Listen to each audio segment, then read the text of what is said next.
Vous allez maintenant apprendre à calculer le terme UN d'une suite géométrique en fonction de U0, Q et N.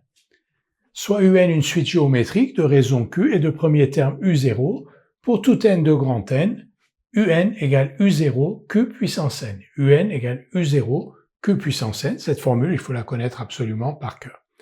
Alors, on illustre la formule ou l'égalité par ce schéma. Voici donc une suite géométrique, ces termes U0, U1, U2. Donc on passe de U0 à U1 en multipliant U0 par Q. Ensuite, U1, on le multiplie par Q pour obtenir U2. C'est la relation de récurrence UN plus 1 égale Q fois UN. Et donc, UN moins 1 fois Q est égal à UN. Pour obtenir U2, donc, on peut passer par U1, c'est-à-dire qu'on va dire que U1 c'est Q fois U0, et ensuite on va dire que U2 c'est Q fois U1.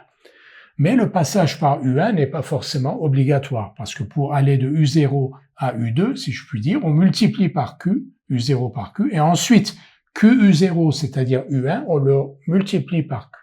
Donc ça revient à multiplier U0 par Q au carré, et on ne passe plus, sur ce schéma en tout cas, par U1, on multiplie directement U0 par Q au carré, et on obtient U2. La même chose pour UN, au lieu de multiplier U0 par Q, puis le résultat qui s'appelle U1 par Q, puis le résultat qui s'appelle U2 par Q, etc. Donc, multiplier U0 n fois par Q, on peut multiplier U0 par Q puissance n et obtenir UN, c'est ce qu'indique cette formule, UN égale U0, Q puissance n. Vous remarquez que pour n égale 0, U0 égale U0 Q puissance 0. Q puissance 0, vous savez que c'est 1, donc U0 est bien égal à U0. Et U1 égale U0 fois Q, bien entendu, parce que on a la relation de récurrence UN plus 1 égale Q fois UN, donc U1 égale Q fois U0. Tout de suite un exercice pour appliquer cette formule. On nous donne une suite géométrique de raison Q égale 2, avec U0 égale moins 3, on nous demande de calculer U3. Donc on applique la formule. On va donc dire pour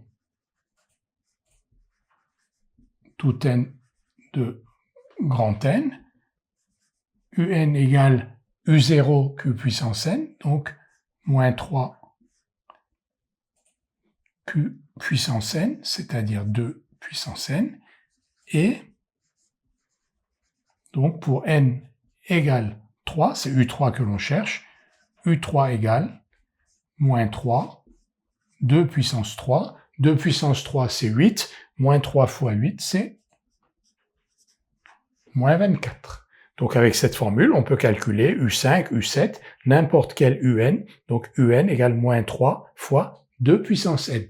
Et il n'est pas besoin, donc, pour calculer U3, de calculer U1 et U2 au préalable.